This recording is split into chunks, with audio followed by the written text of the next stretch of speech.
Hello student, welcome to माँ परमेश्वरी tuition classes.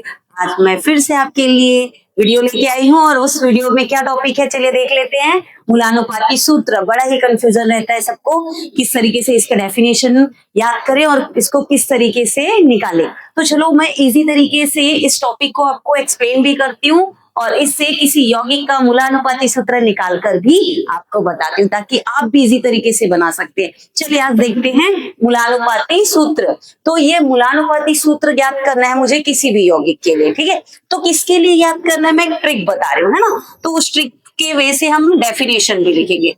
मैंने क्या बोला कि किसी यौगिक के लिए मूलानुपाती सूत्र निकालना है, तो ये यौगिक हो गया, ठीक है। लेकिन यौगिक किससे मिलकर बना होता है बोलूं तो यौगिक का या सूक्ष्मतम कण कौन सा होता है बोलूंगी तो अणु, ठीक है। यौगिक का सूक्ष्मतम कण क्या होता है? अणु। लेकिन अणु किससे मिलकर बना होता है?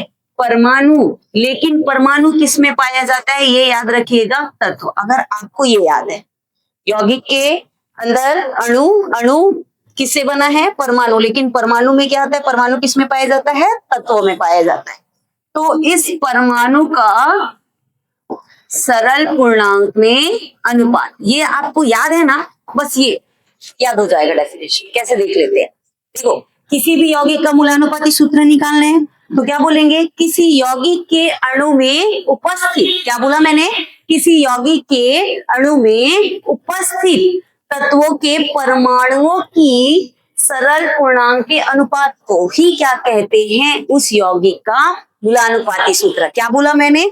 किसी यौगिक के अणु में उपस्थित तत्व के परमाणु का सरल पूर्णांक में अनुपात को ही क्या कहते हैं? मतलब जो तत्व किससे मिलकर बन रहा है? परमाणु से। और उस परमाणु के नंबर को सरल पूर्णांक में प्राप्त करना ही क्या कहलाता है? मूलानुपाती सूत्र। तो चलिए, हमको तो डेफिनेशन याद हो गया, लिख भी लेते हैं। तो मैंने क्या बोला? किसी यौगिक के अणु में उपस्थित तत्वों के परमाणुओं का सरल पूर्णांक अनुपात को ही उस यौगिक का क्या कहते हैं? मूलानुपाती सूत्र कहते हैं। चलिए हम लोग थोड़ा निकाल कर भी देख लेते हैं। समझ में आया होगा, उम्मीद करती हूँ कि आपको बड़े आसान तरीके से ये याद भी हो गया होगा और आपको एग्जाम्पल भी समझाऊंगी तो वो समझ आ जाएगा। चलिए तो देख लेते हैं हम लोग एग्जाम्पल। तो एग्जाम्पल में हम देखेंगे, जैसे मुझे बोल दिया जाता है कि C6H6, ठीक है, के लिए इस एक यौगिक है, इसके लिए हमें क्या ज्ञात करने बोल रहे हैं? मूलानुपाती सूत्र ज्ञात करने बोल रहे हैं। तो मूलानुपाती सूत्र ज्ञात करना है। तो ये क्या है? यौगिक है और यौगिक में जो कार्बन और हाइड्रोजन है वो एक प्रकार से अणु है। लेकिन इन अणुओं में क्या पाया जाएगा? परमाणु पाया जाएगा। और वो परमाणु कौन कौन से हैं? एक कार्बन से मिलकर बना है और एक हाइड्रोजन। लेकिन इनमें जो नंबर होगा वो अनुपात में होगा, इसलिए दो तत्वों के बीच में क्या लगा देंगे? अनुपात। देखो इस पूरे फॉर्मूले में कार्बन कितने बार है? कार्बन है 6 बार और हाइड्रोजन कितने बार है? 6 बार। तो ये क्या हो गया? एक नंबर आ गया। तो क्या ये कट सकता है आपस में? हाँ, कट सकता है।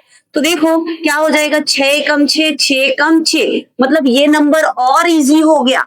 तो यही इन तत्वों के परमाणु का सरल पूर्णांक भी क्या कहलाता है? इस यौगिक का मूलानुपाती सूत्र। देखो एक आने का मतलब ये होता है कार्बन एक बार आएगा और हाइड्रोजन भी एक बार आएगा। तो आप इसमें आंसर में लिख सकते हो, अतः C6H6 का मूलानुपाती सूत्र क्या होगा? CH होगा। ये तो एक एग्जाम्पल है। आपको लगेगा कि अरे ये तो बहुत ही इजी था। चलिए तो मैं इस फॉर्मूले में बताती हूँ, C6H12O6। अगर आपको एग्जाम में इस तरीके से अगर क्वेश्चन आ जाए कि इसका आप क्या निकालो?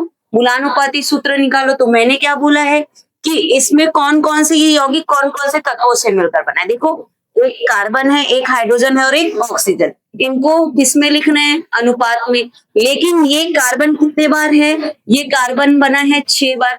हाइड्रोजन कितने बार है? 12 बार। और ऑक्सीजन कितने बार है? 6 बार। क्या ये तीनों अनुपात आपस में कट सकते हैं? सरल कर सकते हैं? हाँ, कट सकता है। कौन से टेबल से बोलेंगे तो 6 के टेबल से, तो क्या हो जाएगा 6 कम 6, 6 दूनी 12, 6 कम 6। तो देखो यहाँ पर कार्बन का अनुपात कितना आया 1, हाइड्रोजन का अनुपात 2 और ऑक्सीजन का अनुपात 1। इसका मतलब है कार्बन एक बार रहेगा, हाइड्रोजन 2 बार रहेगा और ऑक्सीजन एक बार। इसका मतलब ये है कि C6H12O6 का मूलानुपाती सूत्र क्या होगा CH2O।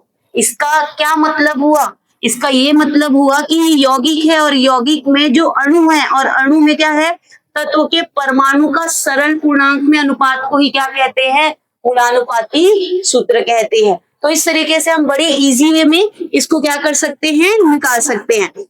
जैसे हम लोग तीसरा एग्जांपल ही देख लेते हैं, जैसे H2O2 देख लेते हैं। चलो इसका अगर मुझे बोला जाता है कि इसका मूलानुपाती सूत्र निकालिए, तो चलिए इसमें भी निकाल देते हैं। ये कितने तत्वों से मिलकर बना है, बोलूंगी कितने परमाणु से मिलकर बना है, तो दो। कौन कौन से, एक हाइड्रोजन और एक ऑक्सीजन। इनको अनुपात में लिखना है, लेकिन हाइड्रोजन कितने बार है 2 बार, ऑक्सीजन कितने बार है 2 बार।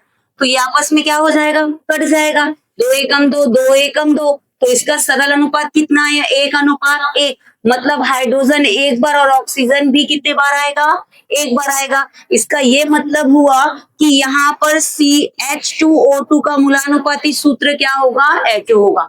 तो आप बड़ी आसान तरीके से इस वीडियो को देखकर मूलानुपाती सूत्र का डेफिनेशन भी याद कर सकते हैं और किसी यौगिक का मूलानुपाती सूत्र निकाल भी सकते हैं। तो अगर आपको ये वीडियो पसंद आता है तो आप मेरे वीडियो को लाइक भी कीजिएगा और सब्सक्राइब भी कीजिएगा, जिससे मैं आगे आपके लिए कंटिन्यू वीडियो बना सकूं। Thank you.